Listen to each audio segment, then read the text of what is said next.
Prepare yourself for a harrowing journey into one of America's most carefully hidden secrets, a discovery that would expose decades of systematic abuse and reveal how powerful institutions protected predators at the expense of innocent lives. This is the true story of a veteran and his loyal German shepherd who stumbled upon a ruined temple in the Louisiana bayou, only to uncover evidence of crimes so disturbing that an entire network of influential people had worked for 40 years to keep them buried. What started as a simple morning walk would become a quest for justice that would shake the foundations of power in the Deep South. Before we delve into this extraordinary tale of courage and revelation, make sure to hit that like button, subscribe to our channel, and ring the notification bell so you never miss another incredible story of hidden truths finally coming to light. Now, let's follow the path that led to one of the most shocking discoveries in American criminal history. The Louisiana heat in August 2023 was a living thing, a presence that wrapped around you like wet wool and squeezed until breathing became conscious effort. Daniel Torres stood on the sagging porch of his newly purchased house at 4:47 a.m., the only time of day when the temperature dropped below 90 degrees, watching the mist rise from the bayou like the ghosts of all the things that had died in these waters over the centuries. Beside him, Kaiser, his 4-year-old German shepherd, sat at perfect attention despite the symphony of insects and night creatures that would have driven any normal dog to distraction.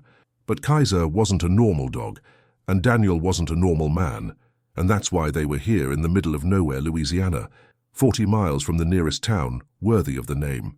Daniel had arrived in Vermilion Parish 3 months earlier after a real estate listing on an obscure website had caught his attention during one of his 3 a.m. scrolling sessions when sleep was impossible and the walls of his Houston apartment felt like they were closing in.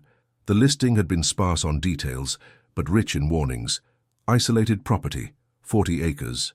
Plantation-era house, needs extensive work. Swampland, wildlife hazards, cash only, $35,000. Not for the faint of heart. Perfect, Daniel had thought. After 22 years in the army, after 6 deployments to Iraq and Afghanistan, after losing most of the hearing in his left ear to an IED that had also taken 3 of his squad, after the medical discharge that had stripped him of the only identity he'd known since he was 18, he needed somewhere that matched his internal landscape, damaged, isolated, dangerous enough to keep the curious away. The locals in Cypremort, the closest thing to a town at only 682 souls, had looked at him with a mixture of pity and suspicion when he'd signed the papers at the tiny real estate office that also served as a tax preparation service, notary public, and wedding chapel. The agent, a woman named Clotilde Thibodeau, whose family had been in Vermilion Parish since before Louisiana was a state, had tried 3 times to talk him out of the purchase. "That property's been abandoned for 15 years, she'd said, her Cajun accent thick as morning fog. The Delacroix family owned it for generations, but after what happened in '08, nobody would live there. The development company that bought it from the estate lasted exactly 1 survey before they gave up. You sure you know what you're getting into?" Daniel had been sure he didn't know, and that was exactly the point.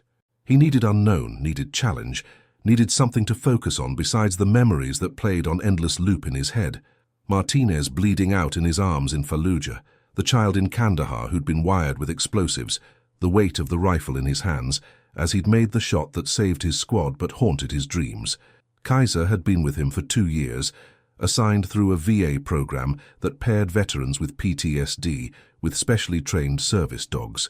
The German Shepherd had been selected for his exceptional intelligence and stability, then trained for 18 months to detect the physiological changes that preceded panic attacks, to provide deep pressure therapy during flashbacks, to create physical barriers between Daniel and perceived threats, to wake him from nightmares without triggering violent responses. But beyond the training, Kaiser had something more, an intuitive understanding of trauma, a presence that was both calming and alert, a loyalty that went beyond conditioning into something that felt like genuine care. The property Daniel had bought was a study in entropy. The main house, built in the 1850s, had been grand once, 2 stories with wide verandas, floor-to-ceiling windows, and the kind of architectural details that spoke of wealth and leisure.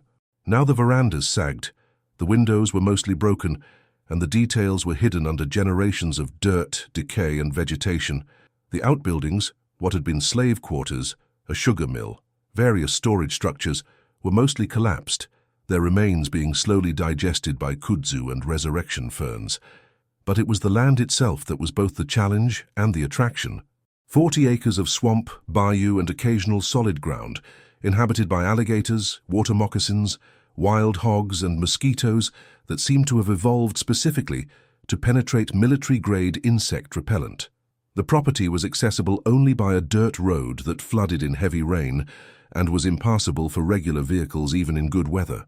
Daniel had bought a surplus military truck to handle it, another piece of his old life repurposed for his new existence. He'd spent his first 3 months making the house barely habitable. The roof had needed immediate attention. Louisiana rain has a way of finding every weakness and exploiting it mercilessly. He'd replaced rotted floorboards, installed a generator because the power lines hadn't reached the property in decades, set up a water filtration system for the well that produced water the color of weak coffee and tasted of iron and sulfur. It was hard, physical work that left him exhausted enough to sleep for a few hours each night without dreams, or at least without dreams he remembered. Kaiser had adapted to their new environment with the professionalism of a soldier adjusting to a new posting. He'd learned the property's boundaries, identified the local wildlife threats, established his own patrol patterns. The dog seemed to understand that this wasn't just a home, but a defensive position, and he took his duties seriously. At night, he would position himself where he could monitor both Daniel and the main approaches to the house, his ears constantly moving to track sounds Daniel couldn't hear with his damaged hearing. That morning in August, their 100th day on the property, Kaiser's behavior was different. He'd woken Daniel at 4 a.m. earlier than usual, not with the gentle nose nudge that meant a nightmare needed interrupting, but with an insistent pawing and whining that meant something required immediate attention. Daniel had grabbed his pants and boots, old habits from combat zones where seconds mattered, and followed Kaiser to the porch. The dog stood at the edge of the steps, his body rigid with the kind of tension Daniel recognized from Afghanistan, when Kaiser had detected IEDs or hostile presence. His nose was working overtime, his ears forward and locked onto something in the darkness beyond the weak circle of porch light. A low growl rumbled in his chest, not the sound he made for animal threats, but the deeper, more serious growl reserved for human dangers. Daniel's hand moved automatically to where his sidearm should have been, found nothing, reminded himself he was in Louisiana, not Helmand Province. His therapist had recommended keeping weapons locked up until his hypervigilance was better controlled, advice Daniel had reluctantly followed after he'd nearly shot a delivery driver who'd startled him. But now, in the pre-dawn darkness with Kaiser signaling danger, he questioned that decision. "What is it, boy?" Daniel whispered, trusting Kaiser's senses more than his own. The dog's training included not barking unless specifically commanded or in extreme emergency. Silence was survival in combat zones. Instead, Kaiser communicated through body language, and right now his body was saying danger, but not immediate, not attacking, more like observing. They stood there for 20 minutes, Kaiser never relaxing, Daniel's eyes trying to penetrate the darkness that seemed absolute beyond the porch light. Then, just as the eastern sky began to show the faintest gray of approaching dawn, Daniel heard it. Footsteps in the underbrush, multiple sets moving away. They'd been watching the house and now they were leaving. Daniel waited until full dawn before investigating. He found boot prints in the mud at the tree line, 5 different sets, and cigarette butts that were still damp with morning dew. They'd been there for hours. But more disturbing was what he found carved into a cypress tree directly facing his front door, a symbol he didn't recognize, elaborate and somehow wrong, making his eyes want to slide away from it. He photographed it with his phone, though he had no signal this far into the swamp to research it. For the next week, Kaiser's agitation grew. He would suddenly alert during their daily walks, staring into the dense vegetation with that 1,000-yard stare that meant he was processing sensory information beyond human capability. Twice he refused to continue on their usual paths, planting himself firmly and giving Daniel the look that, in Afghanistan, had meant, "Trust me, we don't want to go there." It was on the 8th day, August 15th, that Kaiser finally showed Daniel what had been bothering him. Instead of their usual morning patrol of the property's perimeter, the dog pulled insistently toward the southeast, into a section Daniel hadn't explored yet. It was the wettest part of his land, more water than earth, requiring careful navigation between cypress knees and through water that ranged from ankle to waist deep. Daniel had waders for this kind of exploration, but he hadn't planned to tackle this section until the dry season, if there was such a thing in southern Louisiana. But Kaiser was insistent in a way Daniel had rarely seen. The dog would go a few yards, then return to Daniel, clearly asking him to follow, then go forward again. It reminded Daniel of how military working dogs were trained to lead handlers to specific targets while maintaining communication. Kaiser had never been a military dog, but his training had included similar behaviors for leading Daniel away from triggers or towards safety during PTSD episodes. Daniel went back to the house, got his waders, his machete, a first aid kit, water, and after a moment's hesitation, retrieved his Glock 19 from the locked cabinet. His therapist wouldn't approve, but Kaiser's behavior suggested this wasn't a therapy moment. This was a potential threat assessment, and Daniel had learned in 22 years of military service that when your point man says danger, you listen. The journey into the swamp was like traveling backwards in time. The deeper they went, the older the growth became, until Daniel was moving through a forest that predated European settlement. Massive cypress trees created a canopy so thick that noon felt like twilight. Spanish moss hung like funeral shrouds. The water was black as coffee and perfectly still, except for the ripples of Daniel's passage and the occasional splash of something unseen moving away from or toward them. In this environment, both options were equally concerning. Kaiser led with absolute certainty, never hesitating at the maze of waterways and small islands. He was following something only he could detect, a scent trail possibly, though how any scent could persist in this humid environment was beyond Daniel's understanding. The dog's focus was absolute, the kind of concentration Daniel had seen when Kaiser had tracked a missing child through miles of wilderness the previous spring, before they'd left Houston.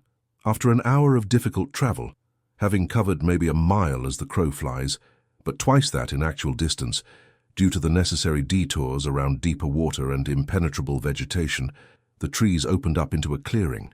Daniel's first thought was that clearings didn't happen naturally in this environment. Someone had made this space and maintained it for long enough that the swamp had accepted it as a permanent feature. The clearing was roughly circular, about 60 feet across, and in its center stood a structure that made Daniel's instincts scream wrong in a way he hadn't felt since walking into an ambush site in Afghanistan, that his squad had barely survived. It was built of stone, which shouldn't exist here. Southern Louisiana is alluvial soil deposited by the Mississippi River over millennia, and stone had to be brought in from hundreds of miles away at enormous expense. The architecture was wrong too. Not French colonial, not Spanish, not Anglo-American, not even Native American. It was older looking, more primitive, yet sophisticated in its construction. The stones were fitted without mortar, but so precisely that kudzu hadn't been able to find purchase, though it had overwhelmed everything else in the area.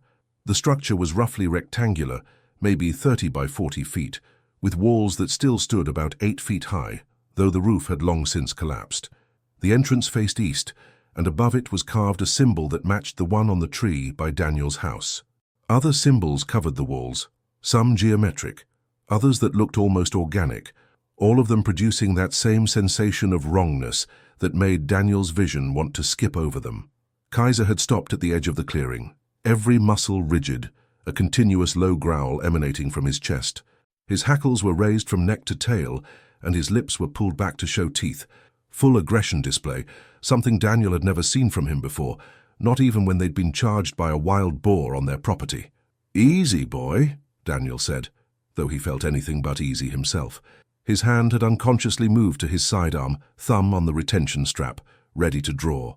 Every instinct from 22 years of combat was screaming at him to leave now, quickly, but carefully, the way you back away from an armed explosive that might have anti-tamper devices. But there was something else too.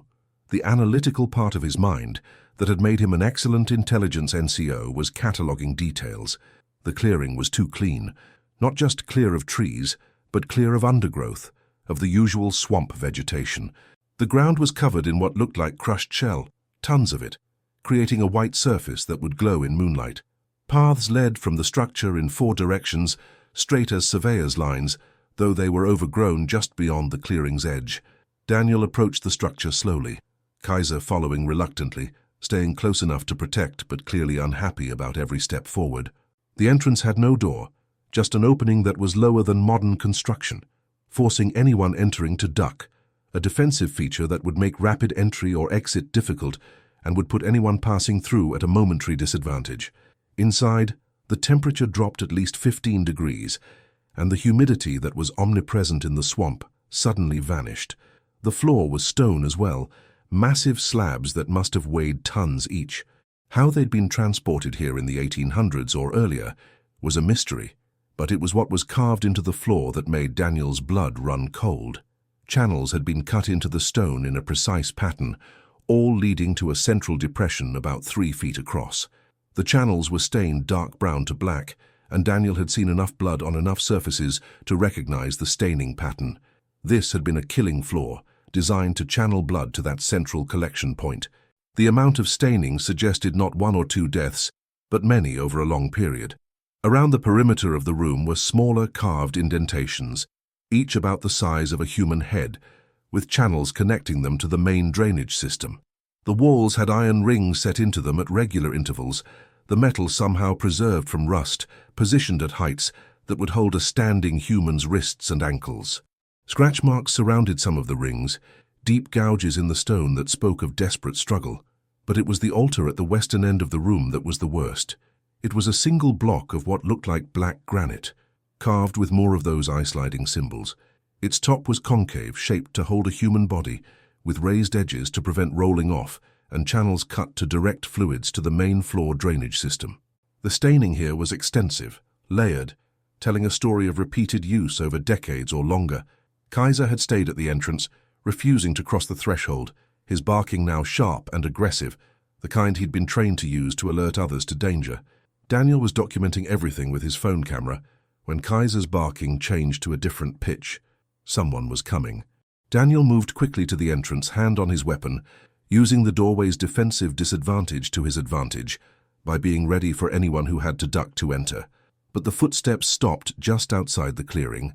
A voice called out in heavily accented English, mixed with Creole French. "You shouldn't be here, soldier man. This is a bad place, a sacred place, a place where the old agreements are kept." Daniel couldn't see the speaker through the vegetation, but the voice sounded elderly, female, and genuinely concerned rather than threatening. "This is my property," Daniel called back. "I have the right to be here." A laugh, bitter and knowing. "Property? You think paper and law matter here? This place was old when the Atacapes Indians avoided it, was old when Bienville claimed Louisiana for France, will be old when the last human leaves these swamps. You got that dog with you? The smart one, listen to him, he knows what this place is." "What is this place?" Daniel asked, but there was no answer. The footsteps retreated, and soon there was only the sound of insects and distant bird calls. Daniel backed out of the structure, Kaiser immediately moving to put himself between Daniel and the entrance. They stood there for a moment, Daniel trying to process what he'd seen, Kaiser maintaining vigilant watch. Then Daniel noticed something he'd missed on approach. Partially hidden by vegetation on the north side of the structure was another opening. Not a doorway, but a hole in the ground with stone steps leading down into darkness. The smell coming from below was wrong on every level. Decay, certainly, but also something chemical, like formaldehyde mixed with sulfur and something sweet-sick, that Daniel associated with death. Kaiser moved to block Daniel's approach to the stairs, actually placing his body physically in the way, something he'd been trained never to do except in the most extreme circumstances. "Okay, boy, we won't go down there. Not today." Daniel photographed the entrance, noting that the steps showed wear patterns from extensive use, the center of each step worn smooth and dipped from countless passages. They were preparing to leave when Daniel noticed scratches on the wall near the stairway entrance. At first, he thought they were more of those disturbing symbols, but as he looked closer, he realized they were words carved desperately with something sharp, probably fingernails from the raggedness of the lines. Most were illegible, worn by time and humidity, but he could make out fragments. "Help me. They come at night. Mama, please. 17 days. Jenny Marie Thibodeau, 1987. That last one hit Daniel like a physical blow. 1987. This wasn't ancient history. Whatever had happened here had happened in living memory. He photographed everything, his hands steady despite the rage building in his chest. He'd seen torture chambers in Iraq, had liberated prisoners from Taliban detention sites, but finding something like this in America, in Louisiana, on his own property, was different. This was evil hiding in plain sight, protected by isolation and fear. The journey back to his house took twice as long, partly because Daniel was now hyper-vigilant for threats, partly because Kaiser insisted on a different route that avoided several areas he'd been willing to pass on the way in. Daniel trusted the dog's instincts. Kaiser had proven repeatedly that he could sense dangers humans couldn't perceive. Once home, Daniel immediately uploaded all his photos to multiple cloud services, emailed copies to himself at different addresses, and created a physical backup on a flash drive he hid in a waterproof container buried near the property line. His military intelligence training was screaming that he'd stumbled onto something that people would kill to keep secret, and the first rule of intelligence work was always protect the information. He tried researching the symbols using Google image search, but got no matches. The name Jenny Marie Thibodeau, combined with 1987 in Louisiana, brought up a missing persons case. She'd been 15, disappeared on her way home from school in Lafayette, about 60 miles from Daniel's property. To never found, case never solved. Family still searching after 36 years. Daniel sat back in his chair, Kaiser lying across his feet in what Daniel had learned was the dog's way of providing grounding pressure when he sensed Daniel's anxiety spiking. 36 years, and Jenny Marie's name was carved in that temple, probably with her own fingernails, probably in her last days. How many other names were on those walls, too worn to read? How many other families were still searching? He needed help, but not local help.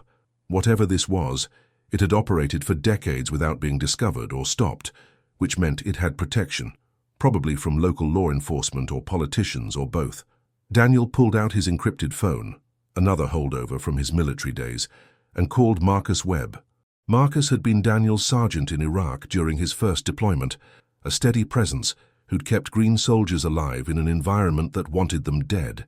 After his own discharge, Marcus had joined the FBI, working out of the New Orleans office in a unit that specialized in civil rights violations and cold cases. If anyone would know how to handle this properly, it would be Marcus. Torres, Marcus answered on the second ring, his voice warm with genuine pleasure. Been too long, brother. How's retirement treating you? Marcus, I need you to listen carefully and not interrupt until I'm done, Daniel said. I've found something bad. He laid it out methodically, the way they'd been trained to deliver intelligence briefings, the property purchase, the watching, the temple, the evidence of killings, the scratched names, the recent dates. Marcus didn't interrupt, but Daniel could hear his breathing change as the implications sank in. Jesus Christ, Danny, Marcus said when Daniel finished. You're telling me there's an active ritual murder site in Vermilion Parish, with evidence going back to at least the 1980s? That's exactly what I'm telling you. And Marcus, someone knows I found it. They've been watching my house. They warned me off. This isn't some abandoned historical site. This is active, current, and protected. Send me everything. Use the encrypted email I gave you. I'm going to need to bring in a team I trust. Can't use local resources if they might be compromised. Can you sit tight for 48 hours? And Danny, I mean this. Arm yourself and trust that dog. If Kaiser says run, you run. The next 48 hours were the longest of Daniel's civilian life. He turned his house into a defensive position, using skills he'd hoped never to need again. Motion sensors covered all approaches. Cameras with night vision capability monitored the perimeter. He moved furniture to create fatal funnels that would channel intruders into kill zones. He cleaned and loaded not just his Glock, but the shotgun and rifle he'd locked away. Kaiser picked up on the defensive preparations and shifted into an operational mode Daniel had only seen hints of before, patrolling constantly, sleeping in shifts, always positioning himself between Daniel and potential entry points. The first night, they came. Daniel heard them despite their attempts at stealth. City boys trying to move through swamp quietly, not understanding that the sudden silence of frogs and insects announced their presence as clearly as an alarm. Kaiser tracked them through sound and scent, his body language telling Daniel there were 6 of them, approaching from the south and east. They didn't try to enter, just surrounded the house and waited. Daniel could see them through his night vision cameras, men in dark clothing, some carrying weapons, all watching the house with patient intensity. They stayed for 3 hours, then left as quietly as they'd come, but not before one of them spray-painted another symbol on Daniel's truck. The second night was quieter, but Daniel didn't sleep. He sat in a chair positioned to cover the main entrance, Kaiser alert beside him, both of them waiting for an attack that didn't come. But at dawn they found a message nailed to a tree at the property entrance. "Last warning, soldier. Some battles aren't worth fighting." Marcus arrived on the afternoon of the third day with a full FBI tactical team, 2 forensic specialists, and someone Daniel didn't expect. Dr. Elizabeth Cray, a professor from Tulane who specialized in religious extremism and cult behavior. They came in unmarked vehicles, taking a circuitous route, making sure they weren't followed. "Danny," Marcus said, embracing him briefly, "you look like shit. Haven't been sleeping much. They've been probing my defenses, testing responses, classic reconnaissance behavior." Marcus's expression darkened. "We're going to end this. Whatever this is, whoever's involved, it ends now." He turned to his team. "Full tactical gear. We're going in ready for anything. Dr. Cray, you'll stay here with the forensic team until we've secured the site." "Like hell I will," Dr. Cray said. She was in her 60s, silver-haired, looking like someone's grandmother until you saw her eyes. Sharp, intelligent, and absolutely fearless. "I've been studying this cult for 20 years. If this is their temple, I need to see it in situ, not after your people have trampled through it." Daniel led them through the swamp, Kaiser once again taking point, though now he had the company of an FBI tactical dog named Ranger. The 2 dogs worked together like they'd been partners for years, Kaiser leading and Ranger providing rear security. The FBI team was professional, alert, weapons ready, but not aggressive, the kind of measured response that came from experience. When they reached the clearing, even the hardened FBI agents paused. In daylight, with a full team, the structure was still unsettling. Dr. Cray pushed past them, her academic excitement overcoming caution. "My God," she breathed. "It's real. The Order of the Crimson Dawn. I've been tracking references to them since I found mentions in 1940s police records, but everyone said they were mythology, urban legend." She moved around the structure, photographing symbols, measuring dimensions, her excitement palpable. "These symbols are a mixture of several traditions, Voodoo, European occultism, something that might be pre-Columbian. They've created their own syncretic religion, borrowing from multiple sources to justify their practices." The FBI team secured the structure, while the forensic specialists began processing it as a crime scene. The blood evidence was extensive. The lab would later confirm at least 40 different DNA profiles just from initial sampling. But it was the underground area that revealed the true horror. The stairs descended 30 feet into a network of chambers carved from the earth and reinforced with stone and brick. Some chambers were cells, small spaces with shackles on the walls, scratch marks on every surface, names and dates carved in desperate hope of leaving some record. Other chambers were clearly for rituals, with altars and drainage systems even more elaborate than the one above. In one room they found records, not hidden or secured, but displayed openly, proudly. Leather-bound journals dating back to 1943, documenting everything: the founding of the order, their beliefs, their rituals, and most importantly, their victims. Names, dates, photographs, even recordings in later years. It was a comprehensive archive of murder spanning 80 years. "They documented everything," Dr. Cray said, her excitement replaced by horror as she read. "They believed their rituals gave them power, that sacrificing the unworthy, their term for anyone poor, non-white, or socially marginal, would bring them wealth and success. And look at the member rolls: judges, senators, police chiefs, business leaders. This is a who's who of Louisiana power structures. If you're as horrified and captivated by this discovery as we were, please take a moment to like this video and share it so more people learn about how evil can hide in plain sight for generations. Don't forget to subscribe and hit the notification bell, because what Daniel and Kaiser uncovered next would reveal the true scope of this horror. The current member list was the most shocking. The order hadn't died out or gone dormant. They had evolved, become more careful, but they were still active. The most recent ritual was documented as occurring just 2 months ago, on the summer solstice.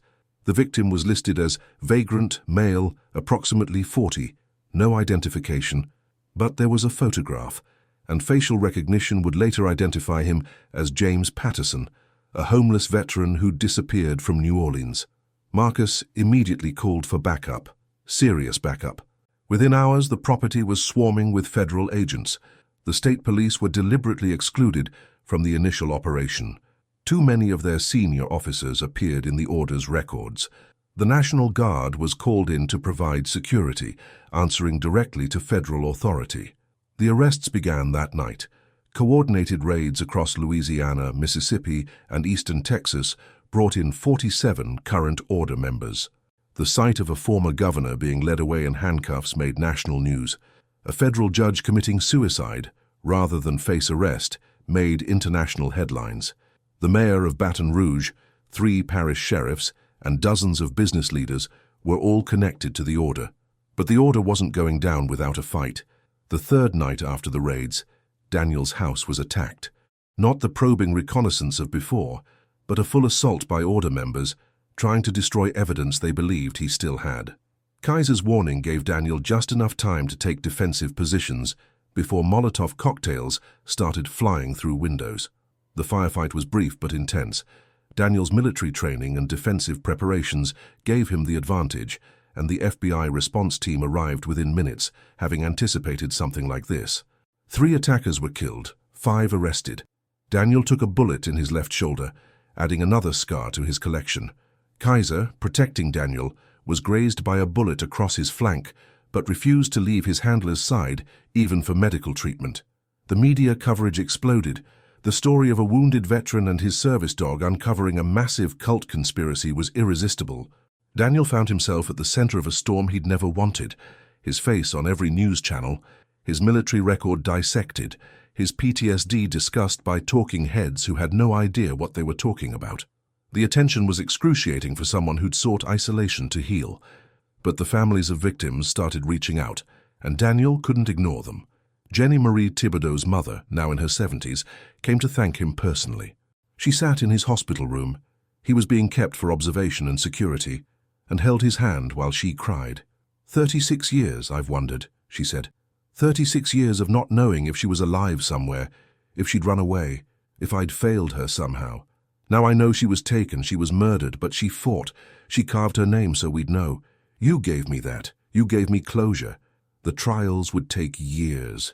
The order's documentation, so proudly maintained, became the evidence that destroyed them.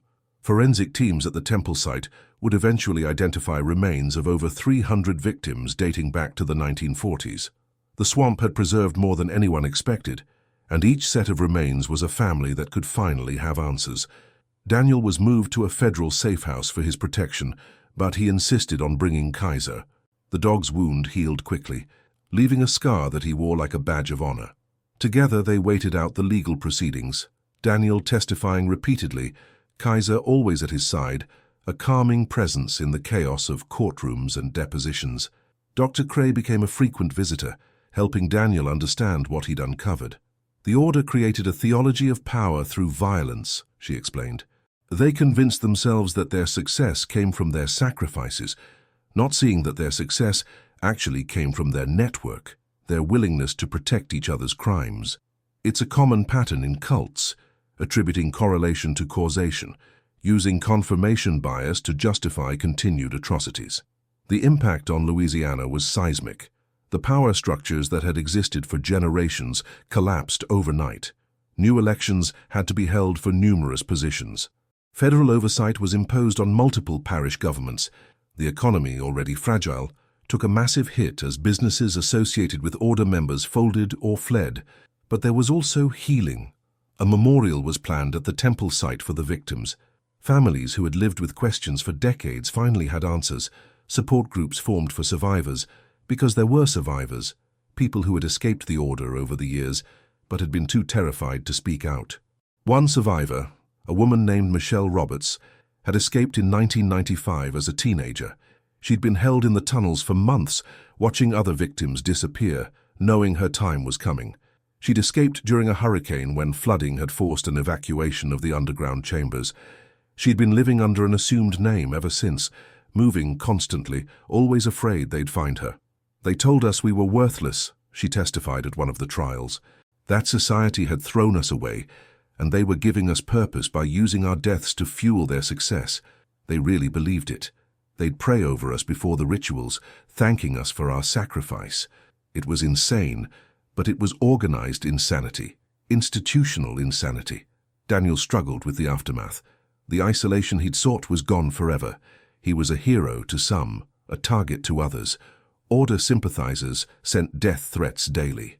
Conspiracy theorists claimed he was a government plant, that the whole thing was manufactured to destroy Louisiana's traditional power structures. The attention was constant and overwhelming. Kaiser seemed to understand Daniel's distress. The dog had always been attentive to Daniel's PTSD symptoms, but now he became even more protective, screening visitors, maintaining vigilant watch, providing the steady presence that kept Daniel grounded. The FBI offered to place them in witness protection, but Daniel refused. Running wasn't in his nature. Instead, he decided to use the attention for something positive. Working with the FBI and Dr. Cray, he established a foundation for cult survivors and families of victims. He sold the movie rights to his story for a significant sum, donating everything to the foundation. He testified before Congress about the need for better investigation of missing persons cases, especially among marginalized populations.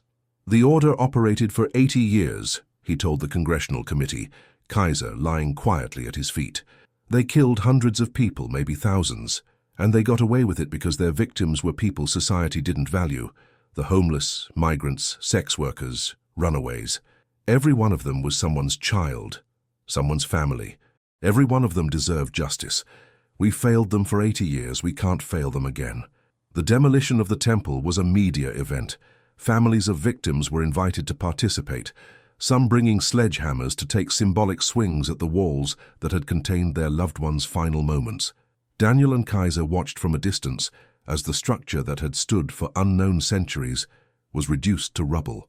The stones were broken up and scattered, the underground chambers filled with concrete, the entire site blessed by religious leaders from multiple faiths.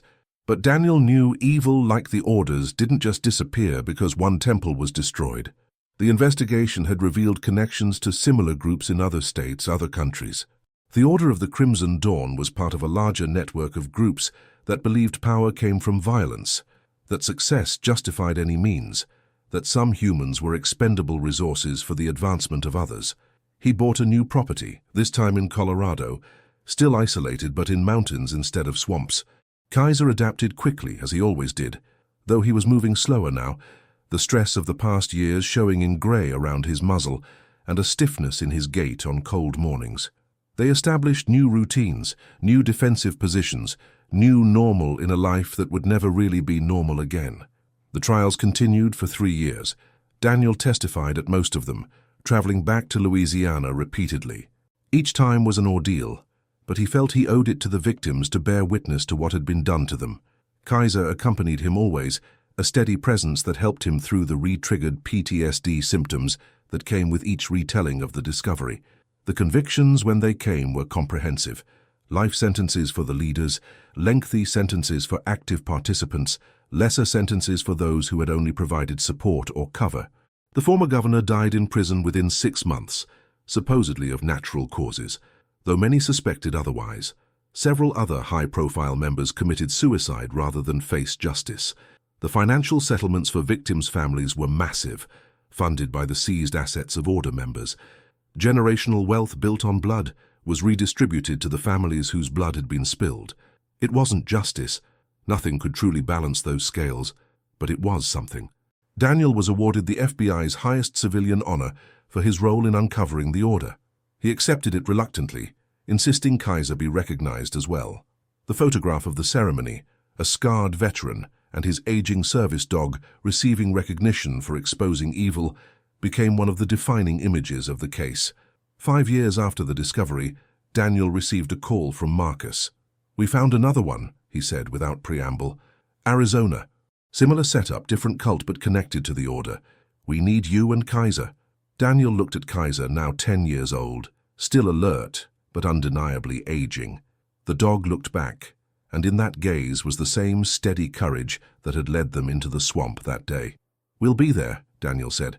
The Arizona discovery led to California, then Nevada, then Utah.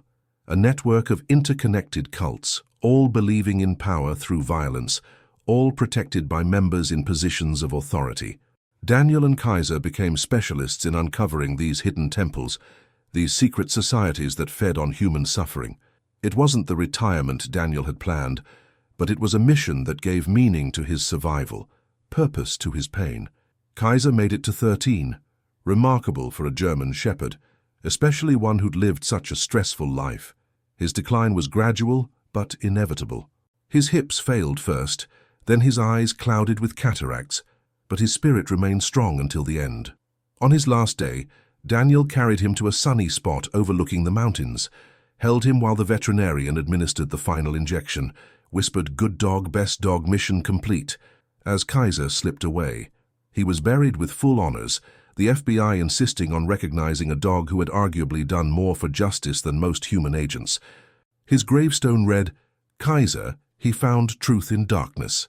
Daniel continued the work with a new dog, a German shepherd named Valor, who had Kaiser's intelligence and courage, but his own unique personality. The discoveries continued: Idaho, Montana, Washington. Each site revealed new horrors, but also brought closure to more families. The network of cults was vast, its tentacles reaching into every state, but it was no longer hidden. The darkness had been dragged into the light. One evening, sitting on the porch of his Colorado cabin with Valor at his feet, Daniel reflected on the strange path his life had taken. He'd joined the army to serve his country, had been broken by that service, had sought isolation to heal, and had instead found a different kind of service. The PTSD was still there. It would always be there, but it no longer defined him. The discovery of the temple had given him purpose beyond survival, a mission that transcended his personal trauma. The Order of the Crimson Dawn was destroyed, its members dead or imprisoned, its theology of violence thoroughly discredited. But Daniel knew evil was adaptable, that new groups would form, new justifications for atrocity would be created, new victims would be selected. His job and Valor's was to stand watch, to be ready, to shine light into darkness wherever they found it. As the sun set behind the mountains, painting the sky in shades of red that no longer reminded him only of blood, Daniel felt something he hadn't experienced since before his first deployment. Peace. Not the absence of conflict, but the peace that comes from knowing your place in the world, from having a mission that matters, from serving something greater than yourself. Valor stirred at his feet, alert to something in the gathering darkness. Daniel listened, heard nothing with his damaged hearing, but trusted the dog's senses. Together they stood, ready for whatever came next, whatever evil thought it could hide in shadows. They were watchers now, guardians against the darkness, living proof that evil could be exposed, that justice could prevail, that sometimes a broken soldier and a loyal dog could change the world simply by refusing to look away from what others wanted hidden. The work would continue tomorrow and the day after, and for as long as Daniel could stand and Valor could search. The temple in the swamp had been just the beginning. Every discovery since had proven that evil thrived in secrecy, in isolation, in the assumption that no one would care enough about society's disposable people to investigate their disappearances. Daniel and his dogs had proven that assumption wrong, would continue to prove it wrong, one hidden temple at a time. Behind them in the cabin the phone rang. Another discovery, another call to action, another chance to bring light to darkness. Daniel answered it, listened to the details, already planning the approach while Valor gathered his gear with the intelligent initiative that made German shepherds perfect for this work. "We'll be there in 12 hours, Daniel said, ending the call. He looked at Valor, who was already at the door, ready for the mission. "Come on, boy. We've got work to do." They loaded into the truck and headed out into the night, toward another state, another temple, another group of people who thought their power protected them from consequences. They would learn, as the Order had learned, that evil could hide, but couldn't hide forever. Not while there were those willing to search, to expose, to stand against the darkness, regardless of personal cost. The road stretched ahead, lit by stars and the truck's headlights, leading to another revelation, another reckoning. Daniel drove steadily, Valor alert beside him, both of them ready for whatever horror awaited, knowing that their work was necessary, that their mission mattered, that sometimes the most important battles were fought not on foreign battlefields, but in the hidden places of home, where evil thought itself safe from scrutiny. Miles passed in comfortable silence, soldier and dog united in purpose, carrying forward the legacy Kaiser had begun, proving again and again that courage could overcome conspiracy, that truth could defeat lies, that justice, however delayed, would ultimately prevail. The temple in the Louisiana swamp had been destroyed, but its discovery had started something that could never be stopped. The systematic exposure of evil that thrived in darkness, brought to light by those brave enough to look, to document, to refuse to be silent. This was their mission now, their purpose, their redemption, and they would continue it for as long as there were temples to find, victims to honor, and truth to reveal. The darkness was vast, but they had proven it wasn't invincible. One discovery at a time, one temple at a time, one rescued truth at a time, they were mapping the hidden geography of evil and destroying its ability to operate in shadow. The sun rose as they crossed into New Mexico, painting the desert in shades of gold and pink. Somewhere ahead, another temple waited. Another secret thought it was safe. Daniel smiled grimly, his hand finding Vala's head, drawing strength from the dog's steady presence. They would find it, expose it, destroy its power. It's what they did. It's who they were. It's why they'd survived when so many others hadn't. The mission continued, would always continue, as long as there were those willing to stand watch against the darkness. And Daniel Torres, broken soldier turned guardian of justice, would stand that watch with his faithful dogs beside him, proving again and again that evil's greatest weakness was its assumption that no one would care enough to look for it, that no one would be brave enough to expose it, that no one would be stubborn enough to keep fighting even when the cost was everything. They were wrong. Daniel and his dogs were proof of that. The temple in the swamp had been just the beginning. Every mile they drove was taking them toward another ending, another victory of light over darkness, another proof that justice, though delayed and difficult, was inevitable when good people refused to look away from evil.